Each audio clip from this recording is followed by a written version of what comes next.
Ketua Federal Reserve Kevin Warsh mengatakan bahwa ekspektasi inflasi dan risiko inflasi telah menurun dalam beberapa pekan terakhir.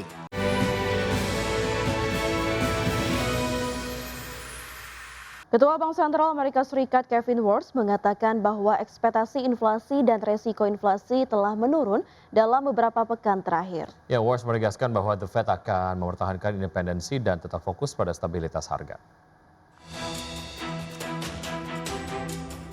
Ketua Federal Reserve Kevin Warsh mengatakan bahwa ekspektasi inflasi dan risiko inflasi telah menurun dalam beberapa pekan terakhir, seraya menegaskan kembali komitmen Bank Sentral untuk mencapai target inflasi 2%. Berbicara di Sintra, Portugal, Warsh menyatakan bahwa ekspektasi inflasi selama 4 pekan pertama periode saat ini telah menurun. Ia menekankan bahwa The Fed akan mempertahankan independensinya dan tetap fokus pada stabilitas harga. Ketua The Fed tersebut mencatat bahwa pasar tenaga kerja dalam kondisi stabil dan sisi penawaran tetap solid.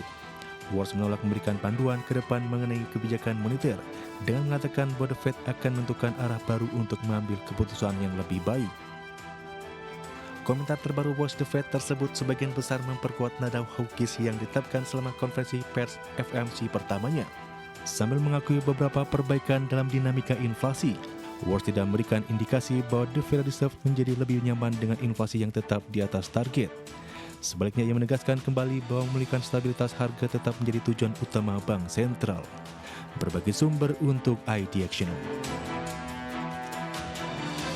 Pemirsa, lembaga peringkat global Fitch Ratings menyatakan Indonesia menghadapi peningkatan tekanan kepercayaan investor.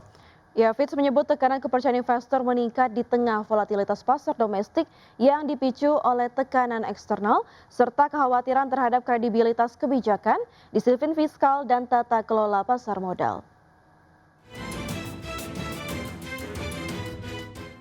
Bank Indonesia menunjukkan komitmen kuat dalam menjaga stabilitas nilai tukar rupiah melalui rangkaian kenaikan suku bunga acuan. Lembaga peringkat Fitch Ratings menilai langkah tersebut merupakan respon terhadap tekanan pelemahan rupiah setelah pemerintah mengumumkan rencana sentralisasi ekspor komoditas strategis. Dalam kurun sekitar 1 bulan, Bank Indonesia telah menaikkan suku bunga acuan sebanyak 3 kali dengan total kenaikan 100 basis poin menjadi 5,75%. Menurut Fitch, kebijakan tersebut bertujuan mendukung stabilitas rupiah, sekaligus menjaga kepercayaan investor di tengah volatilitas pasar domestik yang dipicu oleh tekanan eksternal, serta kekhawatiran terhadap kredibilitas kebijakan, disiplin fiskal, dan tata kelola pasar modal. Tekanan terhadap sektor eksternal Indonesia juga semakin terlihat. Surplus neraca perdagangan barang menyempit, rupiah menjadi salah satu mata uang dengan kinerja terlemah dibandingkan negara-negara sejenis sepanjang tahun ini. Sementara cadangan devisa bruto turun 4,6% pada periode Maret hingga Mei. Meski demikian, rupiah sempat menguat kembali setelah Bank Indonesia menaikkan suku bunga dan menerapkan berbagai langkah stabilisasi.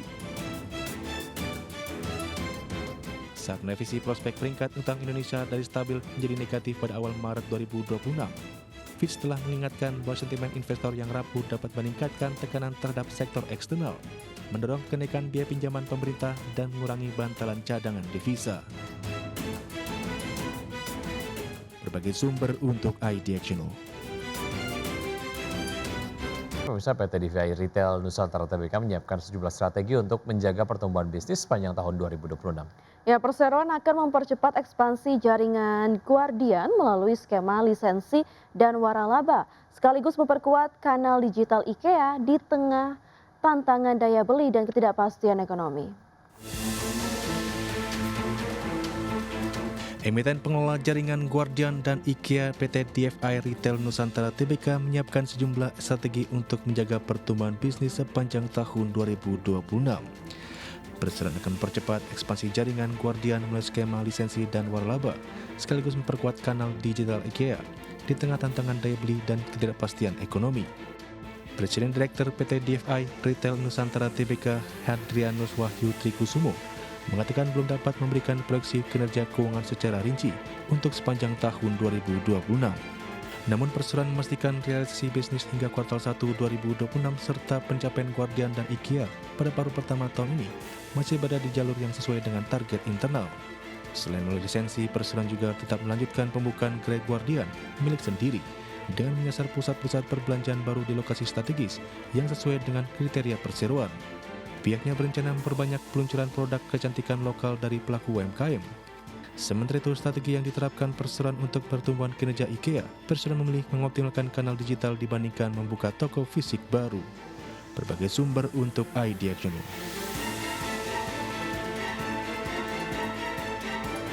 Pemirsa, emiten kontraktor pertambangan PT Dharma Henwa Tbk melalui anak usahanya yakni PT DH Kontraktama Batubara mengantongi kontrak jasa pertambangan senilai sekitar 1,3 miliar dolar Amerika Serikat atau setara dengan 22 triliun rupiah untuk proyek tambang batubara di Pulau Laut Kalimantan Selatan. Director and Corporate Secretary PT Dharma Henwa Tbk Mukson Arif Rosyidi mengatakan DHKB telah menandatangani surat penunjukan dan perintah kerja dengan PT Sebuku Sejaka Coal pada 29 Juni 2026. Melalui kesepakatan tersebut, DHKB ditunjuk sebagai kontraktor utama yang akan melaksanakan kegiatan operasional penambangan secara eksklusif di area tambang pit SSC. Proyek tersebut memiliki jangka waktu pelaksanaan selama 5 tahun atau hingga berakhirnya izin konsesi. Selama masa kontrak, DHKB diperkirakan menangani volume waste removal hingga 55 juta BCM per tahun, serta produksi batubara mencapai 5 juta ton per tahun.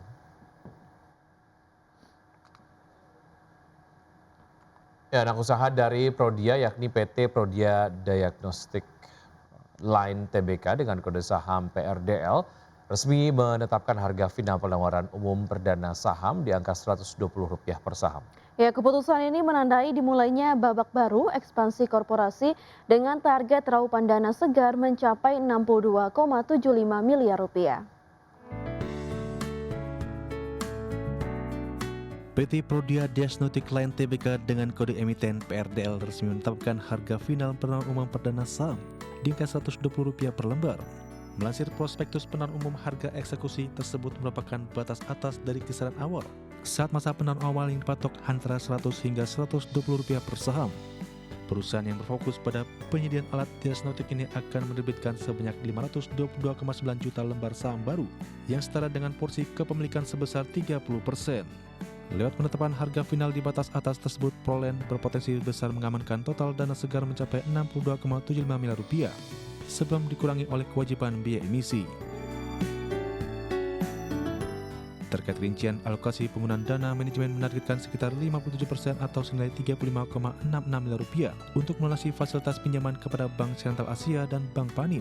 Selanjutnya sebanyak 28,92% dana segar akan difokuskan untuk pos belanja modal termasuk pengadaan mesin kalibrasi dan penambahan infrastruktur laboratorium biomolekuler. Sementara itu, sisa anggaran sebesar 8,51% bakal diserap secara penuh sebagai modal kerja operasional yang mencakup pembelian bahan baku hingga pembiayaan kampanye pemasaran produk.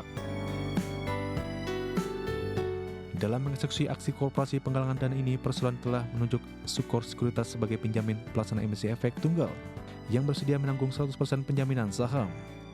Sesuai dengan jadwal ketetapan otoritas bursa, masa penawaran umum perdana saham Prolen dijadwalkan akan berlangsung efektif mulai 1 hingga 7 Juli 2026. Proses penjahatan serta distribusi saham elektronik akan dieksekusi secara berurutan pada 7 dan 8 Juli sebelum akhirnya resmi dicatatkan di papan perdagangan bursa pada 9 Juli mendatang. Berbagai sumber untuk ID Action.